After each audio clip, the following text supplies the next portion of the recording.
हैं जम्मू कश्मीर के साबिक वज़ीर आला नेशनल कॉन्फ्रेंस के नायब सदर उमर अब्दुल्ला।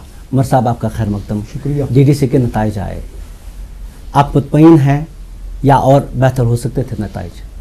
अब हर इलेक्शन में और बेहतर हो सकते थे। हमने कुछ ऐसी जगहों पे सीटें गंवाई जहां हम जीत की उम्मीद कर रहे थे, लेकिन आम तौर पे अगर देखा जाए जिन हालात में हमने इलेक्शन लड़ा और जिन जिन साजिशों का हमने मुकाबला किया, जिस तरह हमारे कैंडिडेट्स को तंग किया गया, पूरी हुकूमत की मशीनरी हमारे खिलाफ इस्तेमाल की गई, बीजेपी ने जगह जगह से मरकज़ के वज़ीर और वज़ीर आला और इन ऐसे लोगों को यहाँ ला के कैंपेन कराया, पैसा पानी की तरह बहाया गया। इन सब चीज़ों को देखते हुए इन नतीजों से हम अगर अपने आप को मुतमईन ना कहें तो शायद ये लोगों के साथ एक बहुत बड़ी नाइंसाफ़ी होगी। बहुत अहम थे ये इंतखाबात। कई लोग ये कह रहे थे कि ये रीजनल पॉलिटिक्स का सर्वाइवल का सवाल है। क्या आप समझते हैं ऐसा था? ऐसा है? था, इसलिए था कि पिछले साल अगस्त के बाद बीजेपी और मरकज़ की हुकूमत ने कोई मौका नहीं गंवाया, न सिर्फ मुल्क को बल्कि दुनिया को ये बताने के लिए कि अब ये जो रीजनल पार्टीज़ हैं ये ख़त्म हो चुकी हैं। यहाँ के लोग एक नई हुकूमत, नए लोग चाहते हैं, नई सियासत चाहते हैं। अब ये नेशनल कॉन्फ्रेंस पीडीपी वाले ये मर मिट गए, ये दोबारा सियासी तौर उठेंगे नहीं। एक नई जमात को वजूद में लाया गया, पीडीपी को तोड़ के उसकी शुरुआत हुई। अगर हम ये इलेक्शन हारते, शायद हमारे लिए यहाँ से दोबारा उठना अगर नामुमकिन नहीं लेकिन बहुत मुश्किल हो जाता। आपने जिक्र किया एक नई पार्टी का, जाहिर सी बात है आप अपनी पार्टी की बात कर रहे हैं। एक अक्सर ये बात होती है जब भी कोई नई पार्टी आती है, यहाँ पे जब पीडीपी आई तब भी ये कहा गया कि ये बीजेपी की बी टीम है, दिल्ली से बनी है। आपके बारे में भी आप ये कह रहे हैं, ऐसा क्यों? मैंने तो नहीं कहा, मैंने सिर्फ ये कहा कि एक नई पार्टी उभर के आई, बनाई गई। मैंने ये इल्ज़ाम तो नहीं लगाया। वो खुद जानते हैं ना कहाँ से बनी, क्यों बनी, किस प्रेशर में आके बनाई गई, लेकिन बनी। और ये इस बात से इनकार नहीं किया जा सकता कि हुकूमत की मशीनरी का उनको भरपूर फ़ायदा हुआ। जहाँ हमारे लोग होटलों में बंद रखे गए थे, जहाँ हमारे लोगों को कैंपेन की इजाज़त नहीं, वहाँ उनके लोगों को बुलेट प्रूफ गाड़ियाँ, सिक्योरिटी, तमाम इक़दामात। जी अभी भी इलेक्शन के बाद का हाल देखिए, पूरी हुकूमत की मशीनरी लगी हुई है इंडिपेंडेंट जो लोग जीत के आए हैं उनके घर तक उनको पहुंचाने के लिए।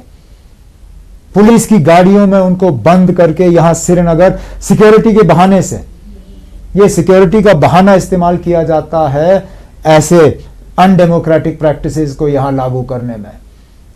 आपने काउंसिल्स बनाने की बात आई कि कांग्रेस का साथ लेंगे आप? अब हम तमाम उन लोगों से बात करने के लिए तैयार हैं जिन्होंने बीजेपी का मुकाबला किया, और क्यों ना करें, क्यों ना करें। कांग्रेस भी 5 अगस्त 2019 के खिलाफ है। वो कहते हैं कि जो इस रियासत के साथ हुआ गलत हुआ, लेकिन खुल के कभी नहीं बोल पाए। अब कांग्रेस की मजबूरी है कि वो एक नेशनल पार्टी है। कांग्रेस की ये बहुत बड़ी कमजोरी भी है। कभी कभी, अब मैं क्या कहूँ, कांग्रेस वाले हमारे दोस्त भी रह चुके हैं, वो अपने आप में क्लियर नहीं रहते जी। वो कोशिश करते हैं कि रियासत में एक लाइन और बाकी मुल्क में दूसरा लाइन, लेकिन ये कभी चलता नहीं है। लेकिन तब भी इलेक्शन जीता है उन्होंने कई जगहों पे, और एक सेक्युलर पार्टी है, एक मतलब हमारी सोच काफ़ी जगहों पे उनसे मिलती जुलती है, और कोशिश करेंगे कि उनके साथ मिलके काउंसिल्स बने। इसके बाद असेंबली इंतखाबात कितने तैयार? असेंबली इलेक्शंस की मैं तैयारी कर ही नहीं रहा हूँ, क्योंकि होंगे नहीं। ऐसा क्यों? नहीं होंगे। जब जो बीजेपी की हालत हुई इस इलेक्शन में, जो मतलब उनका वोट शेयर, मैं कश्मीर की बात नहीं कर रहा हूँ, मैं जम्मू की बात कर रहा हूँ। पिछले 4 इलेक्शनों के मुकाबले में इस इलेक्शन में उनका वोट शेयर कम हो चुका है। बीजेपी ने ऐसे इलेक्शन ऐसी जगहों पे इलेक्शन हारे हैं, जहां पे वो पूरी तरह से जीत की तैयारी कर रहे थे। इन हालात में मुझे नहीं लगता है अगले कुछ सालों तक बीजेपी वाले यहां इलेक्शन कराना चाहेंगे, और वो वैसे भी नहीं कराना चाहेंगे, क्योंकि वो जानते हैं यहां पे जीत उन लोगों की होगी जो 5 अगस्त 2019 को नहीं मानते, और वो लोग फिर असेंबली का इस्तेमाल करेंगे इस फैसले को रिवर्स करने के लिए। ये लोग चाहेंगे नहीं कि इलेक्शन हो। उमर साहब, ये एक बड़ी बात है। 370 या 5 अगस्त 2019 को जो भी फैसले हुए, आपने कहा कि ये जो इंतखाबात के नताइज आए, ये एक तरह का रेफरेंडम है उनके खिलाफ, उन फैसलों के खिलाफ। देखो, हमने इन इलेक्शन को रेफरेंडम के तौर पे इस्तेमाल नहीं किया था, बीजेपी ने किया। बीजेपी ने इस इलेक्शन का इस्तेमाल किया, वो चाहते थे ये साबित करना कि लोग 5 अगस्त 2019 के फैसले के साथ हैं। हमने तो सिर्फ इस इलेक्शन का इस्तेमाल किया, हमने चाहा था कि इस इलेक्शन के जरिए हम पता लगाएं कि वाकई क्या हम सही रास्ते पे चल रहे हैं या नहीं, क्या लोग हमारे साथ हैं या नहीं। इसलिए हमने कैंपेन किया नहीं।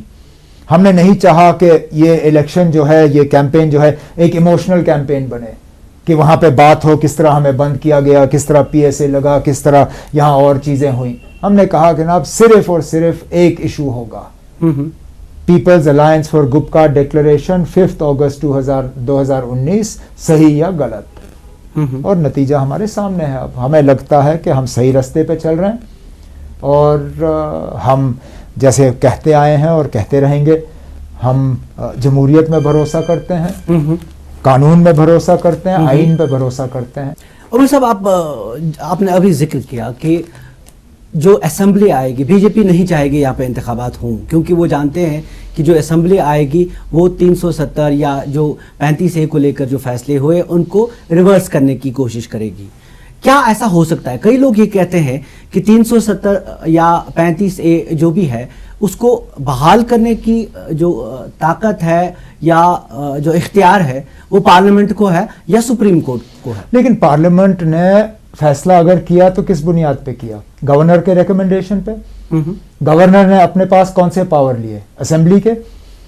गवर्नर साहब ने क्या लाइन लिया कि because the assembly is not sitting, the governor takes the powers of the assembly.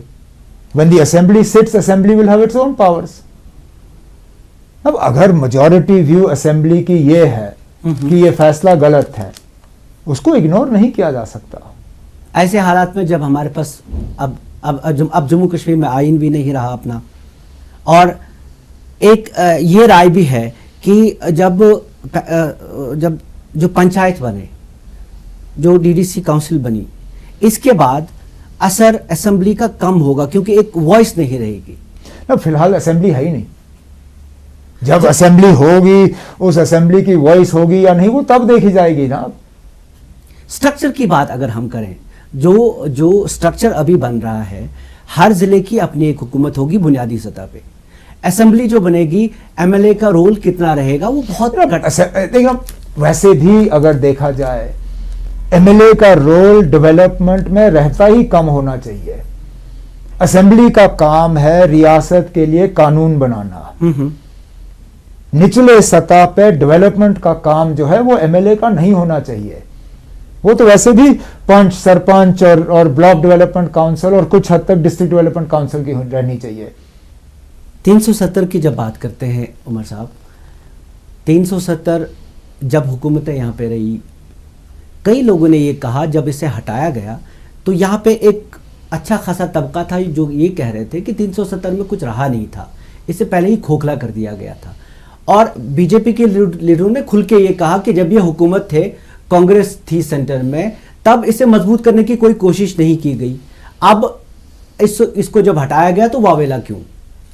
अब ये बात नहीं है सही। हम भी मानते हैं कि इसको 1953 के बाद आहिस्ता आहिस्ता खोखला किया गया जी।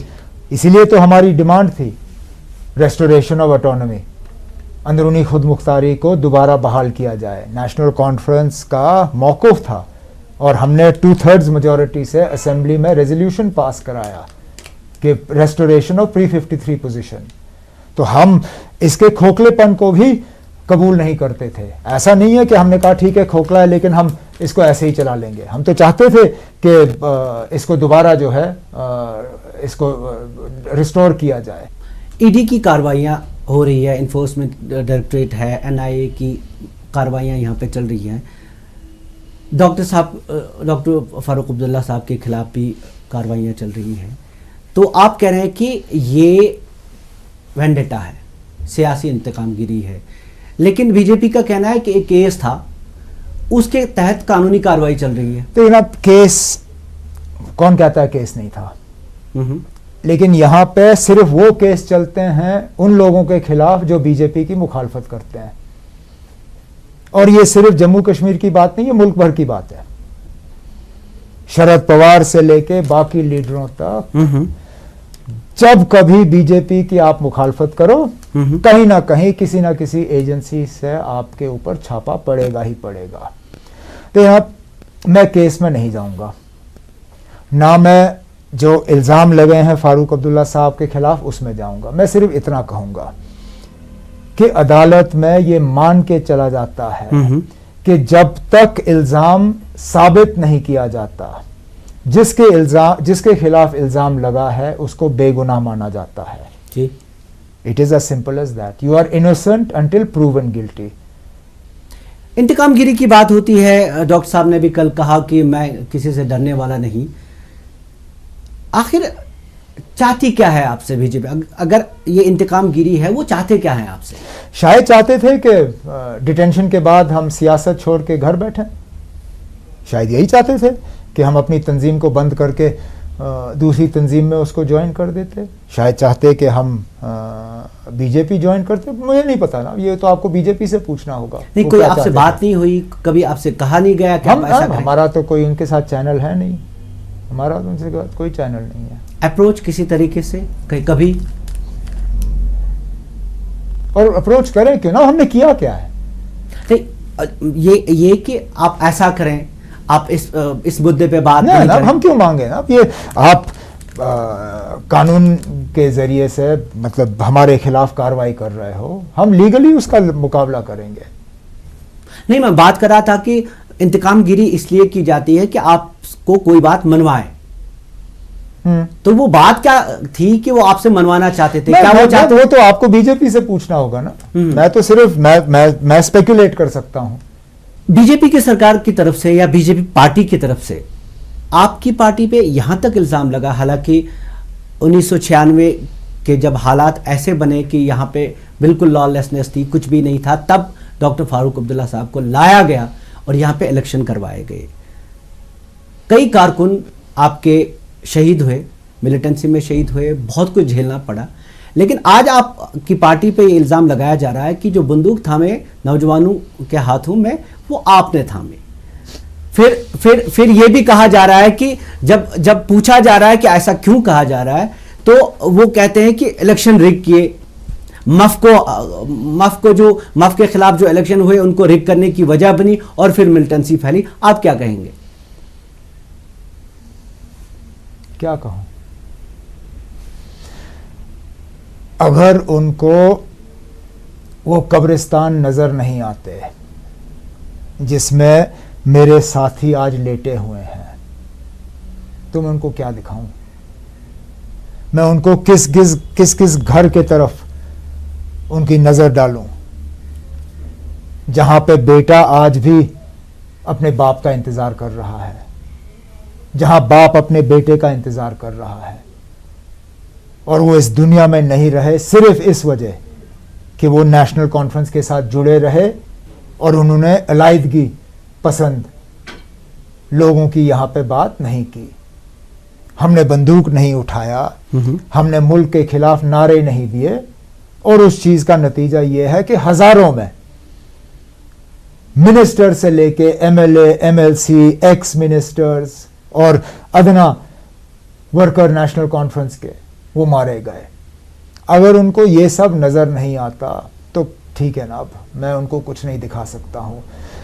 क्या ये इल्जाम हमारे खिलाफ नहीं उठता है कि मिलिटेंसी की शुरुआत हुई तो 87 के इलेक्शन के वजह से? ये इल्जाम उठता है इसका हमने बार बार जवाब भी दिया है, लेकिन लोगों ने ये तस्लीम किया है कि मिलिटेंसी की वजह जो है वो 87 का इलेक्शन है। ठीक है ना, अब जो ये मानता है माने, हम इसमें कुछ नहीं कर सकते हैं। लेकिन ये भी दुरुस्त है कि मिलिटेंसी का सबसे ज्यादा अगर यहाँ पे किसी को शिकार बनाया गया है वो जम्मू कश्मीर नेशनल कॉन्फ्रेंस के वर्करों को। जी,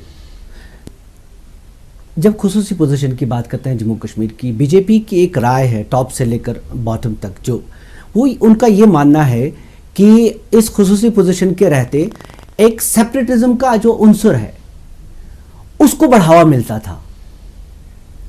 क्या आप मानते हैं कि ऐसा कुछ था? अगर ये दुरुस्त है तो 5 अगस्त के बाद तो ये सेपरेटिज्म खत्म हो जाना चाहिए था।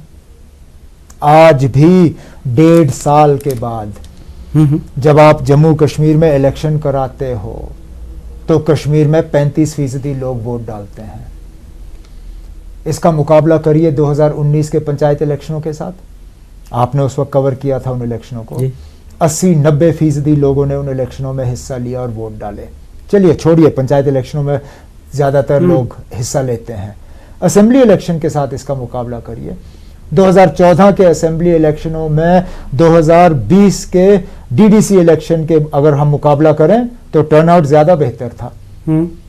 अगर सेपरेटिज्म की वजह है 370, तो 370 को खत्म करने के बाद बढ़ चढ़ 35% क्या 70% लोगों को इस इलेक्शन में हिस्सा लेना चाहिए था और ज्यादातर वोट बीजेपी को पड़ने चाहिए थे।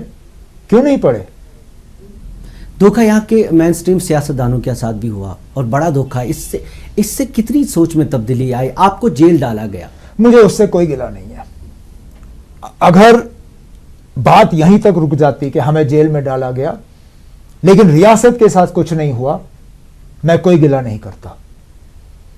8 महीने के अगर साल 2 साल आपने मुझे बंद किया होता लेकिन 370 और रियासत की खसूसी पोजीशन के साथ खिलवाड़ नहीं किया होता, अगर आपने रियासत को यूनियन टेरिटरी में तब्दील नहीं किया होता, मैं उफ तक नहीं करता। पर्सनली भी तो आपको एक बिट्रेल का एहसास हुआ होगा। आपकी सोच में कुछ तो तब्दीली आई होगी। सोच में तब्दीली नहीं आएगी तो फिर मैं क्यों कहता आपसे कि मुझे इलेक्शन नहीं लड़ना है? लड़ना नहीं है ना। अब आपके दिल में ये दुख जरूर होगा कि हमने कई बार अपने लोगों के खिलाफ भी, और ये वजह बनी कि जब आप जेल गए या यहाँ के मेन स्ट्रीम पार्टीज के सभी लीडर जेल गए, किसी ने उफ तक नहीं किया और कुछ लोगों ने तो खुशियां भी। हमने किसी पे एहसान नहीं रखा। हमने जो लाइन लिया 96 से पहले या 96 के बाद, हमने ये लेके नहीं लिया कि हम दिल्ली पे एहसान बनाए रखें कि इसका हमें कोई फल मिलेगा। हमने किया क्योंकि हम मान के चलते थे कि ये रास्ता सही है, कि जो हमने जम्मू कश्मीर के लिए हासिल करना है वो इस मुल्क के तहत, इस मुल्क के आइन के तहत हासिल करना है। इस मुल्क के आइन के बाहर हमें कुछ नहीं मिलेगा।